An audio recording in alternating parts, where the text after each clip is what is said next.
what you fantasize about. I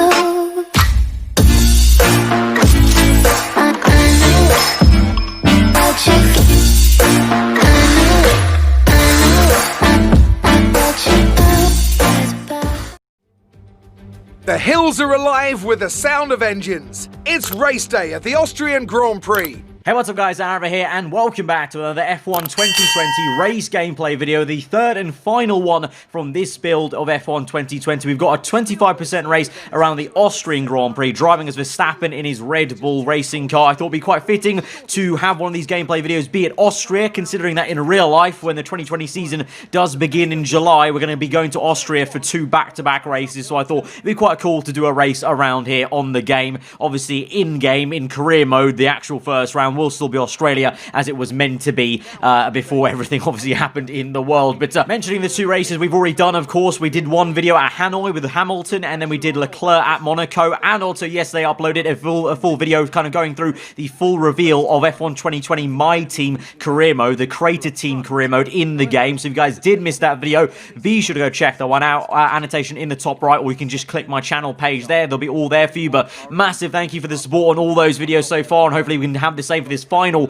video from this build in the Red Bull. I thought we'd choose the Red Bull also not just because it's at the Red Bull Ring, so it's quite nice to have a Red Bull racing at the Red Bull Ring, but also just to see the difference. You know, we've got the top three cars now, Ferrari, Mercedes, and Red Bull. Will it perform a little bit better under braking, you know, drag-wise in a straight line maybe, or the ERS? Just was curious, really. So here we go then to 5 red lights to the Austrian Grand Prix. Our third race in F1 2020 is underway, and it's a good getaway for us compared to the McLaren. We again use the ERS overtake mode to boost us off a little bit. Then we stop using into turn 1 as we brake around the outside of Lance Stroll there, and a bit of a pinching going on for Ricciardo as Giovinazzi goes around the outside. Pretty nice with the Italian there. You can see now deploying the overtake mode. Ricciardo, a little bit of a squirm on the rear end there as I think he got off settled, but look at the massive dive from myself and Daniel to go down the inside there. He's overtaken 2 cars. He tried to get his teammate, which would have been 3 cars, so we followed him through there. So good to see that. Obviously I was able to make that dive, which I was confident making, being in the Red Bull car,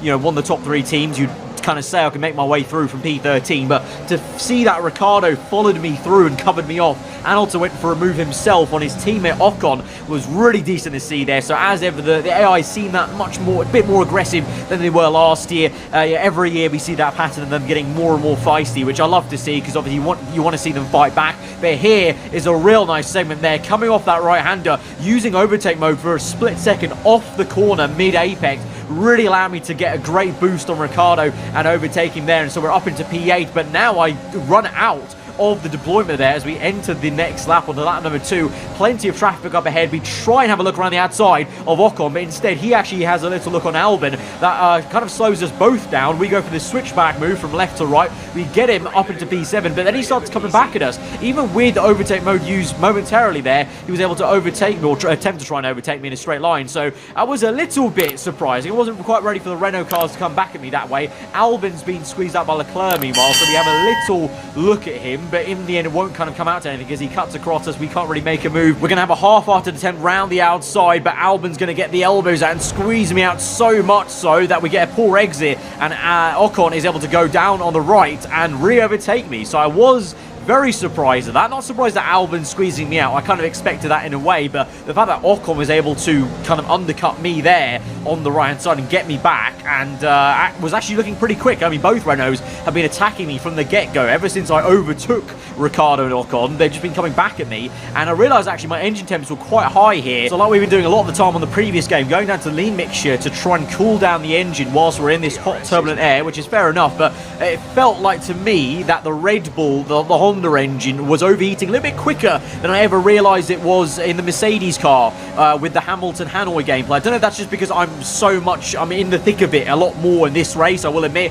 whereas Hanoi we're kind of in clean air, we're kind of picking off cars one by one, whereas right now we're very much in a Titanic scrap here with both Renaults, so I'm kind of stuck in traffic and stuck in this hot air, so maybe that's why. But just a little thing to pick up on, so maybe we might see in the full career mode in my team, maybe if you choose the Honda engine, it may be a little bit easier to overheat. But you can see we're still having to fight Ocon, hammer and tong here. Around the outside we've gone. We're still side by side, so close on the right hand side there as my right tyre grazes his side pod there. And I feel like on F1 2019 I may have been prone to spinning out and half spinning, so maybe that's hope for us that the contact system on this game is a little bit sharper and more realistic, because I felt like if that was on F1 2019 I would have been going to a half spin, having not even really made that much contact with Ocon's side pod. So that's just reading into it quite a lot though, and wishful thinking, but I hope that it does mean the contact system and the contact box of each car has been improved a little bit, because that definitely was a big issue in F1 2019. But anyway, on to lap number 5 then, we've kind of cooled down the engine somewhat, but I was noticing from afar the engine was overheating a little bit quicker than it ever was in F1 2019. Again, I can't really say if this was a Honda-specific thing in the game, because I never really realised it in the Hanoi gameplay with Mercedes, but I wasn't really that close to Albon on lap 5, or at the very start of lap 5, and yet my engine was overheating quite a fair bit already. But to be fair, nevertheless, despite the engine being a little bit yellow, we've still got the performance here. We're going to make a massive lunge down the inside there. We narrowly miss making a huge contact with Leclerc there, and we get the job done on the exit. So it was a big lunge, so kind of echoing what we've seen so far at the Monaco gameplays and the Hanoi gameplays. Sometimes when you can't make the pass, you know, easily, you are going to have to really calculate and go for some massive lunges, and that's the only way to kind of get the job done. Otherwise you will be stuck behind cars. So, you know, the AI are much cleverer at kind of parking the car where they need to, and I feel like they're going to be, at the start of the game at least, they're going to be a lot better at managing the overtake button when they use it, and the whole use of rich mix as they always have been, really. I did find it difficult to kind of get past Albon as quickly as I wanted to, and so I just had to go for it and send it and kind of do a Verstappen-esque sort of, you know, dive down the inside, which worked out for us. Obviously it wasn't a horrendous dive, I don't feel, as well, so I don't feel in that case it was kind of unrealistic either. I felt it was quite fair and judged in terms of I was behind him with ERS and DRS. I went for the gap, just about held it through, and were able to make it, but at the same time I didn't kind of waltz past him, basically. But you're now seeing on lap number 6 we're pressurising Leclerc, who's caught up behind Carlos Sainz in the McLaren, who's had a very good getaway there. He qualified quite high on the grid as well. But then had a very good race start here. Lovely bit of defensive driving from Leclerc though, although he does compromise himself quite a fair bit. So he's tightened up the corner a lot in turn 1, but I feel like that's nice to see. It was maybe a little bit too extreme in my opinion, of how far right Leclerc was, because I wasn't really right up his gearbox, but it was nice nonetheless to see an AI take a different line like that and go defensive and then compromise himself and make a mistake because of that.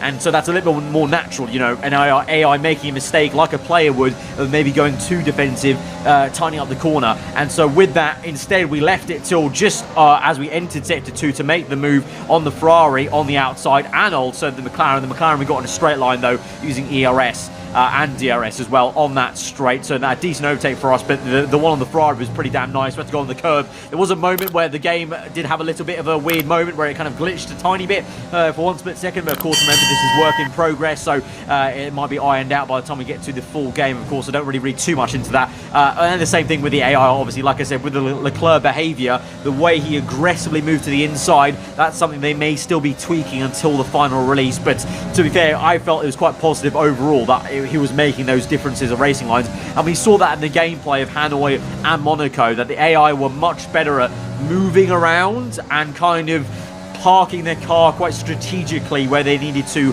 make sure you can make an easy dive or kind of get your elbows and barge past. This time you try and barge past, I feel like more often than not you will make contact. You might even break a bit of your front wing, or you'll just make some contact, which is not ideal, of course.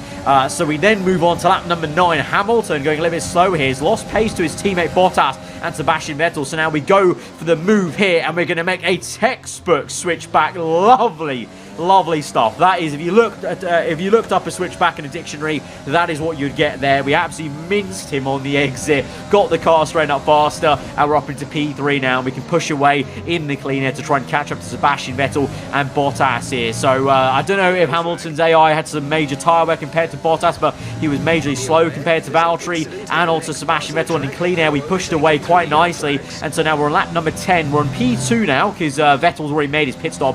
Bottas is going to come in on this lap, as well as am I, so we've gone a lot longer on the soft tyres, but they weren't too bad actually then, this stint on the Red Bull car. So don't know, maybe I felt like maybe the Mercedes car felt worse on the softs at Hanoi than the Red Bull here did in Austria. So maybe I'm reading too much into it. It's probably too early days to really be looking at characteristics of car to car in terms of tyre wear until we get to career mode in my team. But that was just interesting to know. I felt a little bit more comfier in the Red Bull at the end of this stint. But overall, again, echoing what I've said before at Hanoi and Monaco, the game just feels overall a lot better to drive. Like, the feeling on the rear end is so much better. It's like you're driving a career mode season 3 car in F1 2019, which I feel like is more realistic to an actual Formula 1 car. It's got an actual rear end that doesn't, you know, slide about. You know, at high speed you actually feel planted to the ground, and on the throttle as well, it's not so shaky on the throttle pedal, which I think a lot of the real F1 drivers have been saying, having driven F1 2019, that, you know, the F1 cars in real life aren't this crazily sensitive on the throttle pedal. You can somewhat be a little more aggressive on the throttle once you straighten up the car and once you're in high speed corners where the downforce is helping you out a lot, and that carries over to F1 2020. Obviously, if you saw, actually, there was a Twitch highlight flying about where George Russell actually said that this game was a major step forward for him and much better, and a better direction for him compared to F1 2019. So don't take my word for it, take an F1 driver's word for it.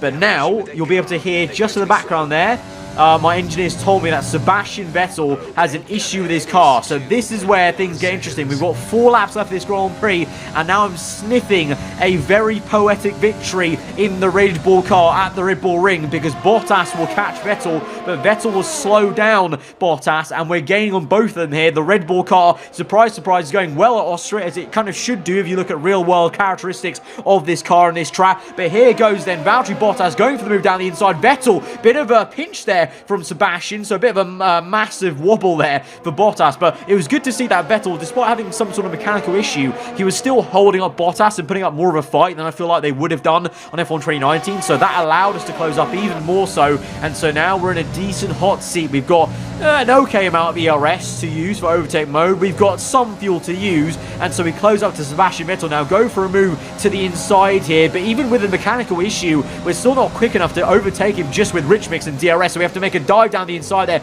get it done in the first corner on the exit, a little bit sharp on the rear end, but then open DRS, use a bit of ERS as well, and push away. And now we're closing up to Valtteri Bottas for the last 2 laps of this Grand Prix. So with these 2 laps, we're going to try and play this as tactically as we can with the ERS and the fuel. So I'm going to try and leave this to the last lap and use this kind of second last lap to suss out maybe where is going to be best to overtake him. So just kind of watching how much I'm gaining off on the kind of acceleration out of the corners, where he's getting a little bit slow at the end of the straights, maybe just with DRS for me, and this entire time saving a juicy amount of overtake mode to use, which can be very powerful. I don't really think overall, having done 3 races now, because remember, these are literally the only 3 races I've done on this game. I haven't done any kind of off-camera for you guys, so this is fully as I'm learning. So from these 3 races, to me, I really enjoy the overtake mode button. It feels like the KERS button from F1 2013 prior, which was really nice to use, always felt good, consistent to use,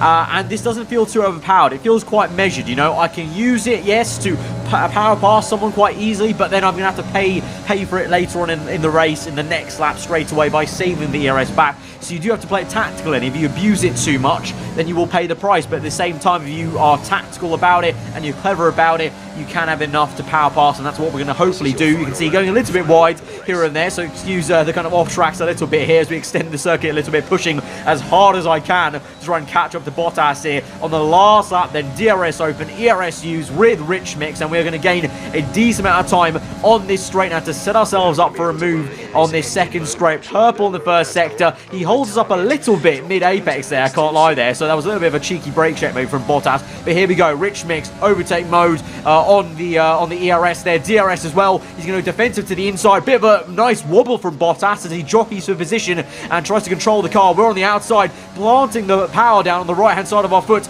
in the cockpit there. Rich mix, ERS, we're going to send it to the inside. It's going to be so close between myself and Bottas here. We're trying our best. We have a little look to the inside, but Bottas cuts us off there. Great bit of defensive driving from Valtteri, and I just couldn't get it. I thought if I used ERS off that right-hander down the crest in Sector 2, I could have got him there, because that's where I'm weakest at, so I wanted to try and make up time, but alas, couldn't do it. And so fair play, Bottas holds me off for the race win, and we have to settle down for second place. But I don't know, if I used ERS maybe a little bit earlier, we could have got him there, but in the end, still a very enjoyable race. I must say, though, overall, for the 3 races you've seen so far on my channel, in terms of performance levels compared to AI, do not really read too much into it, because one, the AI aren't final. I've been told they will be tweaked a little bit going to the final build in terms of the way they act, and also the performances for sure aren't going to be final. And I suspect that actually once the season begins, we're going to get a post-game patch release to adjust the performance levels of each team. And also in terms of the AI level, I've gone down probably 2 or 3 AI levels than I would usually do on F1 2019, just to make sure I can get a good feel of the game and actually have some nice wheel-to-wheel racing to actually test the AI, how they react wheel to wheel, because there's no point, you know, just them driving off in the distance where I can't actually test how they are when they've got a player down their inside and how clever they are, you know, with working with the player side by side in the corner. So take that all with a pinch of salt, but overall 3 really awesome, really fun races against AI, and like I said, overall loving the feel of this game handling wise, with how it feels on the rear end and the overtake button system as well. But yeah, guys, that may be it then for race gameplay until I get the full build of F1 2020 and we can start our career mode series. So I don't know if it is going to be till then. So I hope you guys have enjoyed all the F1 2020 gameplay that's come out so far on the channel. If you've enjoyed this race, then be sure to smash that like button. Let me know what you thought in the comments below. If you're new around here, then do get subscribed for weekly Fallen content. I've been over. Hope you guys enjoy our stay. I'll see you guys next time. Goodbye.